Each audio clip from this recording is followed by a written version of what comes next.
Shalom semuanya, selamat datang di ibadah GSCA. Sebelum kita mulai ibadah kita, mari kita bersama-sama doa dulu. Terima kasih Tuhan untuk semua berkat-Mu, penyertaan-Mu selama seminggu ini. Sekarang kami akan memulai ibadah kami. Tuhan berkati, Tuhan sertai dari awal hingga akhir ibadah ini. Kami serahkan semua ke dalam tangan-Mu, dalam nama-Mu, haleluya, amin. Dan kita ajaib berkas, amin. Mari kita angkat lagu ini, ajaib Tuhan.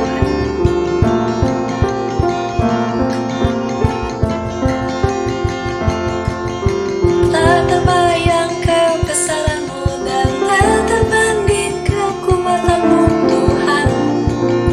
Kau megah bagiku, segenap jiwa dan pengharapan telah ku serahkan untuk rencana-Mu Tuhan.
Shalom semuanya, teman-teman muda yang dikasihi oleh Tuhan Yesus Kristus. Bersyukur hari ini kita kembali dikasih dan diberkati oleh Tuhan melalui persekutuan ibadah online khusus kaum muda. Dan kita bersama-sama akan mendengarkan firman Allah. Terima kasih kepada tim pujian dan penyembahan yang sudah melayani dan memberkati kita dengan pujian dan penyembahan. Saat yang terbaik, mari siapkan hati kita, fokus, konsentrasi kita kepada Tuhan dalam mendengarkan kebenaran firman Tuhan. Kita minta pertolongan dari Tuhan. Mari kita berdoa. Bapa di surga, di dalam nama Tuhan Yesus Kristus, Juru Selamat kami yang hidup, sumber kekuatan dan pertolongan kami, di hari yang luar biasa ini kami bersyukur karena kami sudah diberkati oleh Tuhan. Terima kasih untuk para tim pujian dan penyembahan yang sudah memberkati dengan pelayanan yang ada.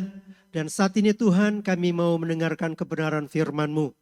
Biarlah apa yang akan kami dengarkan, sungguh kami boleh mengalami berkat khusus dalam kami menjalani hari-hari hidup kami, supaya menjadi faedah, pedoman, dan arahan yang jelas, supaya hidup kami sebagai anak-anak Tuhan bukan berdasarkan apa kata dunia ini, tetapi firman Allah lah yang akan menjadi sumber inspirasi, motivasi, kekuatan, bahkan keselamatan bagi kami. Terpujilah nama-Mu, kami sambut firman-Mu dengan penuh sukacita dalam nama Yesus. Bersama kita, bersama-sama katakan, amin. Nah, teman-teman muda dikasih oleh Tuhan, pada kesempatan ini kita akan membaca firman Tuhan dari kitab Keluaran pasal yang ke-17, ayat yang 11 sampai yang ke-13. Sekali lagi, Keluaran pasal 17, ayat 11 sampai 13. Demikian firman Tuhan. Dan terjadilah apabila Musa mengangkat tangannya, lebih kuatlah Israel. Tetapi apabila ia menurunkan tangannya, lebih kuatlah Amalek. Maka penatlah tangan Musa, sebab itu mereka mengambil sebuah batu, diletakkan di bawahnya, supaya ia duduk di atasnya. Harun dan Hur menopang kedua belah tangannya, seorang di sisi yang satu, seorang di sisi yang lain, sehingga tangannya tidak bergerak sampai matahari terbenam.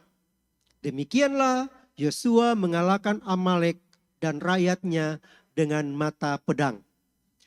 Nah, tema khotbah sore hari ini saya memberikan judul Tidak Menyerah Tapi Berserah.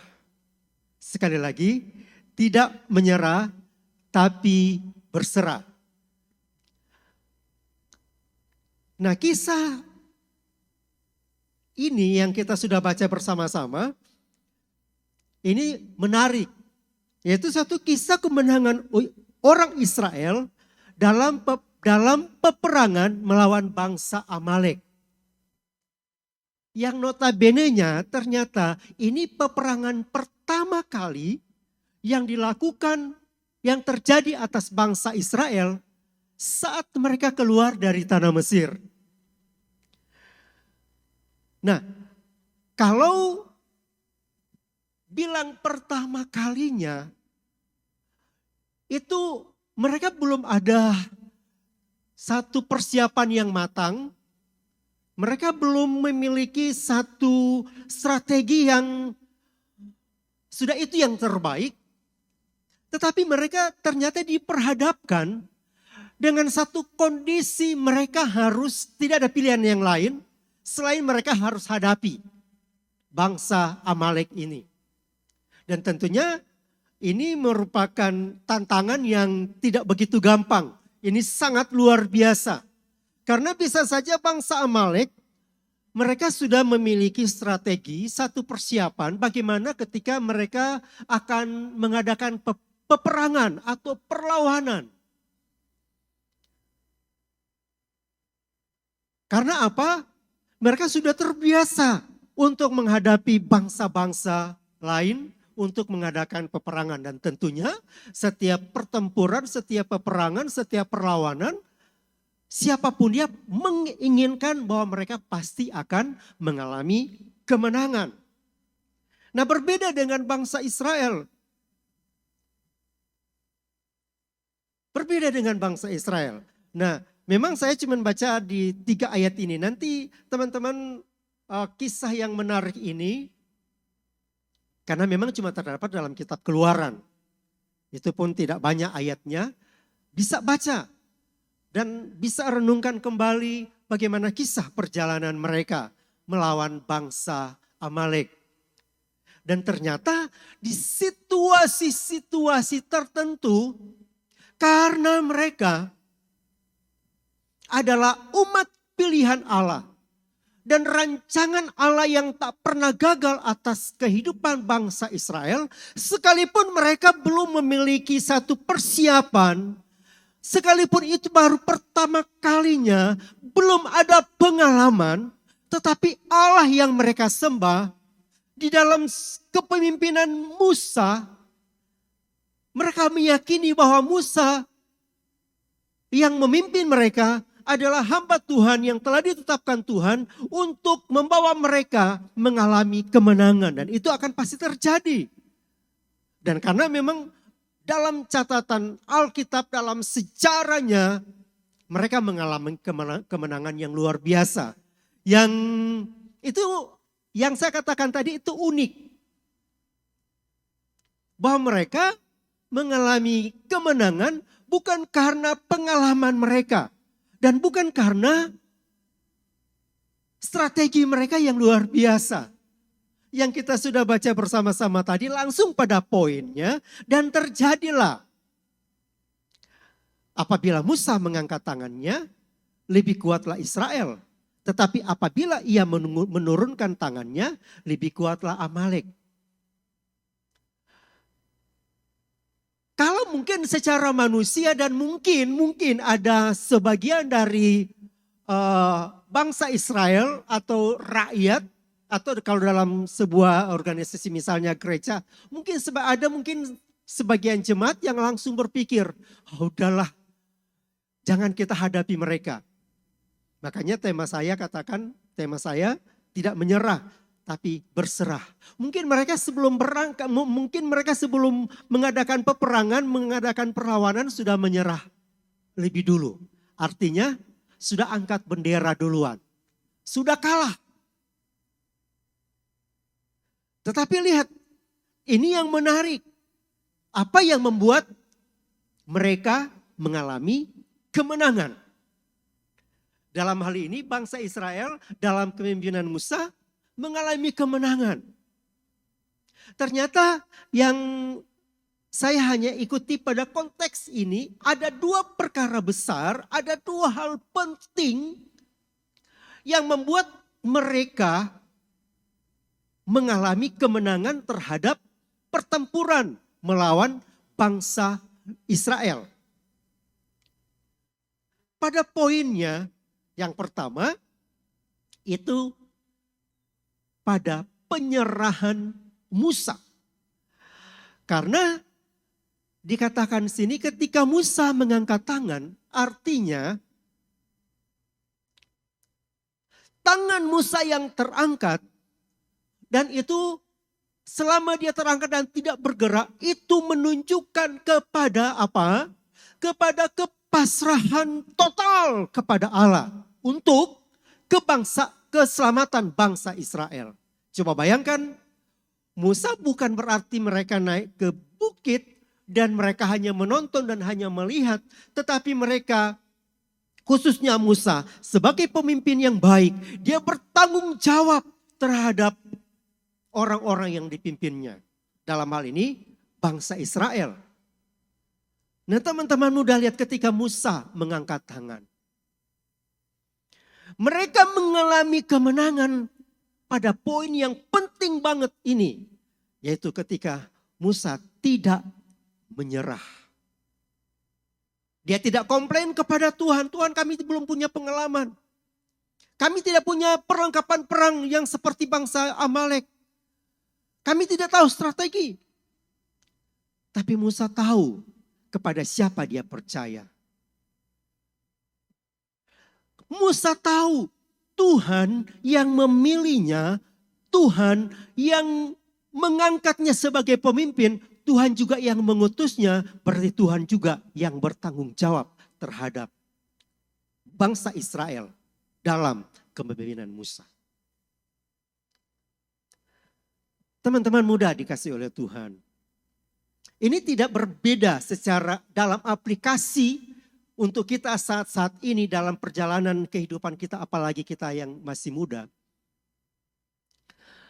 Banyak peperangan-peperangan, banyak masalah-masalah yang terjadi dalam kehidupan saudara dan saya dalam kita menjalani kehidupan kita. Ada persoalan-persoalan tertentu, apalagi mungkin kita yang masih bagaimana saya akan menyelesaikan kuliah saya. Bagaimana saya akan menyelesaikan studi saya? Bagaimana persoalan yang terjadi di tempat kerja saya? Bagaimana saya akan menyelesaikan masalah saya terhadap hubungan saya dengan teman baik saya, dengan sahabat saya. Dalam pergumulan-pergumulan yang tidak begitu gampang. Ataukah mungkin ada di antara kita oleh karena COVID-19 kita di PHK-kan dari tempat kerja kita. Ataupun mungkin kita terlilit utang piutang oleh karena kondisi-kondisi yang terjadi dalam kehidupan kita. Mungkin kita lihat orang tua kita, saudara kita lagi sakit dan membutuhkan pertolongan, sedangkan kita tidak punya kekuatan apa-apa. Ini pergumulan-pergumulan yang tidak begitu gampang. Atau mungkin teman-teman yang dikasih oleh Tuhan, dalam kehidupan secara spiritual kita, kerohanian kita, mungkin karena kita begitu rindukan supaya kita bisa tatap muka langsung untuk beribadah. Tetapi kondisi seperti ini membuat mungkin kita rasa down, rasa aduh ibadahnya cuma begitu-begitu. Dan kita tidak punya kegairahan. Ini peperangan-peperangan yang terjadi dalam kehidupan kita. Ataupun mungkin dalam peperangan-peperangan terhadap sifat-sifat kebiasaan-kebiasaan buruk kita. Atau sesuatu yang membuat kita rasanya hidup ini tidak punya kegairahan lagi. Tidak punya semangat lagi. Ini bentuk-bentuk peperangan.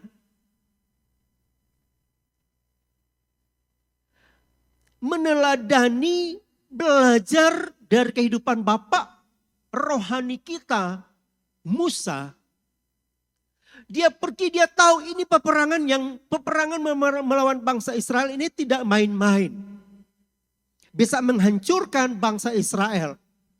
Tetapi karena dia tahu bahwa jalan keluarnya untuk supaya bangsa Israel boleh mengalami kemenangan, dia harus datang kepada Tuhan melalui doanya. Jadi untuk mengalami kemenangan melalui peperangan, melalui persoalan-persoalan dan tantangan. Langkah utamanya saudara, mari kita datang kepada Tuhan melalui doa. Mengapa? Doa itu bukan cuma sekedar nafas hidup orang percaya. Betul. Bukan cuma sekedar alat komunikasi. Tetapi lebih daripada itu, doa adalah bagaimana pengakuan kita atau ketergantungan mutlak kita kepada Allah. Bahwa tanpa Tuhan kita tidak bisa berbuat apa-apa. Bukan kemenangan, tapi kekalahan. Bukan maju, tapi mundur. Bukan naik, tapi turun. Bukan kita menjadi berkat bagi orang lain, tetapi menjadi batu sandungan. Itu sebabnya ketergantungan kita kepada Tuhan secara mutlak yang dilakukan oleh Musa, yang diajarkan oleh Yesus juga kepada kita, yaitu berdoa. Mungkin kata doa itu sudah sangat asing. Sudah begitu lazim dengan kita. Itu sudah begitu biasa aja. Tapi saudara kasih dalam Tuhan, langkah pertama dilakukan oleh Musa. Dia tidak menyerah, tapi dia berserah melalui doa kepada Tuhan.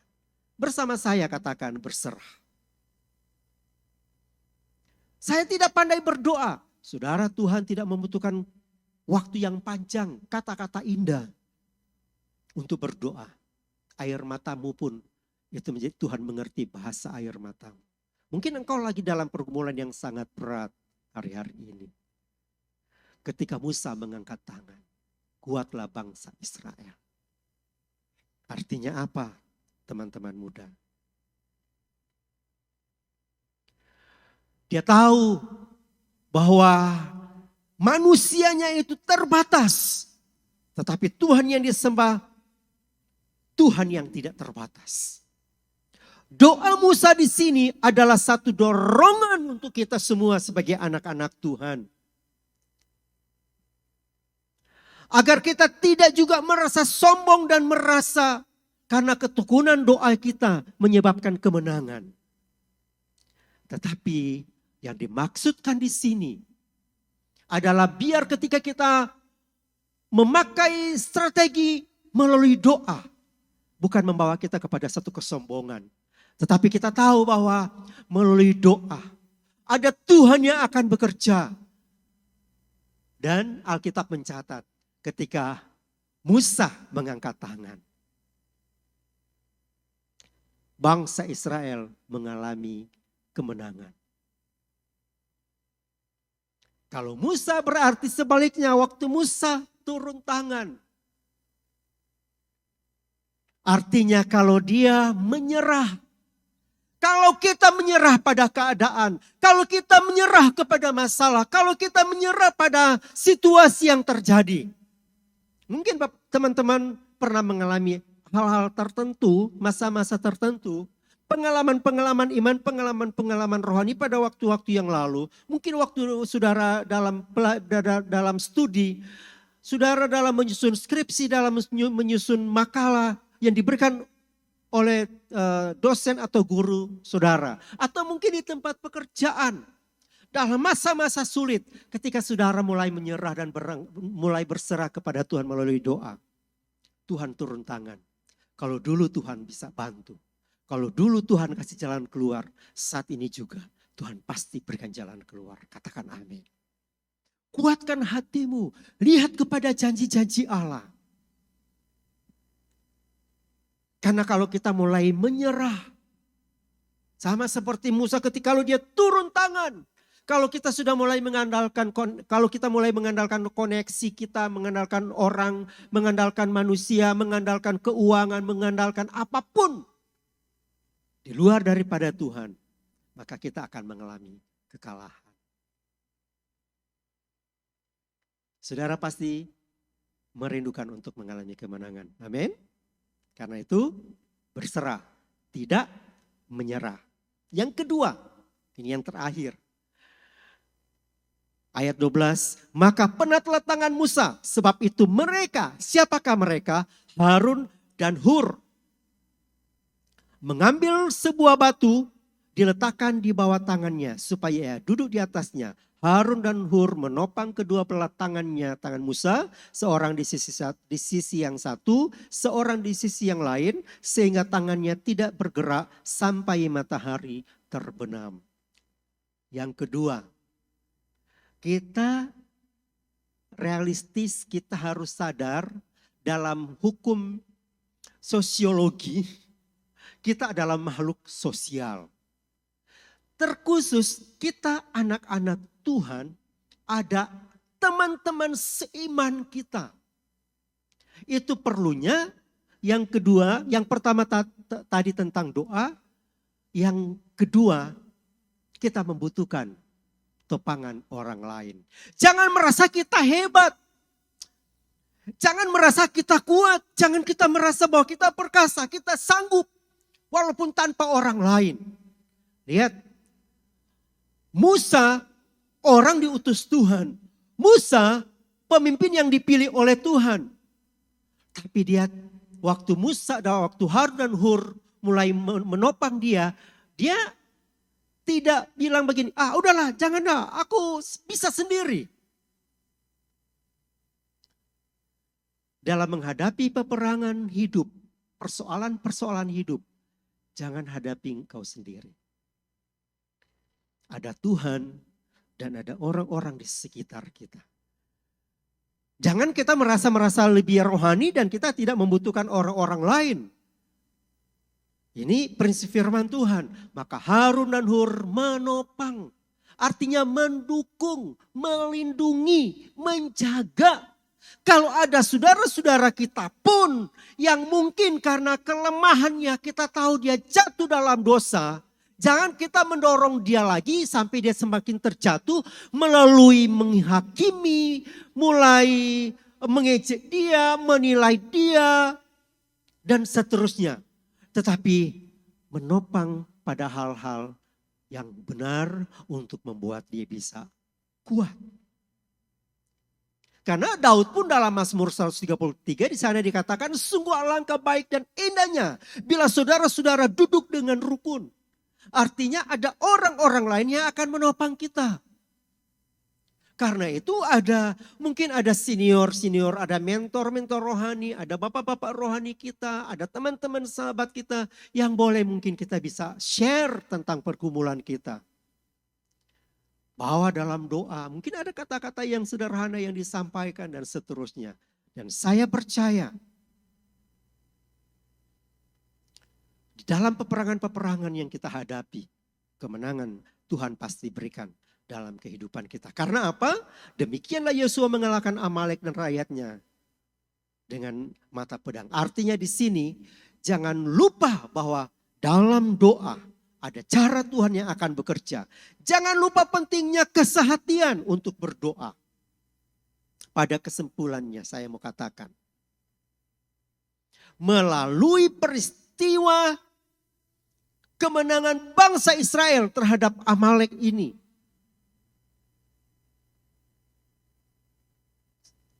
saya mau katakan, di tengah-tengah kita menghadapi segala tantangan dan peperangan. Pada waktu kita hampir kalah, jangan kecewa dan lari. Karena kita punya janji-janji Tuhan yang mengingatkan kita bahwa di dalam Kristus, dalam kasih karunia-Nya, kita sudah menang. Amin. Biar kita boleh tenang dan teduh di hadapan Tuhan melalui doa. Dan melihat bagaimana Tuhan menjaga dan memelihara kita. Karena itu jangan menyerah. Tapi tetap berserah kepada Tuhan. Tuhan Yesus memberkati. Mari kita berdoa. Firman-Mu sudah datang kepada kami dalam kesederhanaan. Yang mengajar kepada kami kisah tentang Musa dan perjalanan bangsa Israel mengalahkan bangsa Amalek. Dua hal penting yang kami belajar, bagaimana kami harus berserah kepada Tuhan di dalam doa. Dan bagaimana ada orang-orang di sekitar kami. Kami membutuhkan orang-orang di sekitar kami untuk menopang kami. Ada banyak perkara, ada banyak pelajaran rohani yang akan kami dapatkan melalui peristiwa ini, melalui perenungan ini. Biarlah Roh Kudus Engkau bantu kepada tiap-tiap kami. Siapapun kami yang mendengar, berikanlah hati yang mau berserah, tidak menyerah. Yang tetap punya semangat dan tidak loyo. Punya semangat yang kuat untuk maju mengalami kemenangan bersama-sama dengan Kristus. Terima kasih. Berkati kami semua dengan firman-Mu. Di dalam nama Yesus segala kemuliaan hanya bagi nama-Mu. Haleluya. Bersama kita yang mau tetap maju dan tetap berserah kepada Tuhan. Katakan amin. Tuhan Yesus memberkati.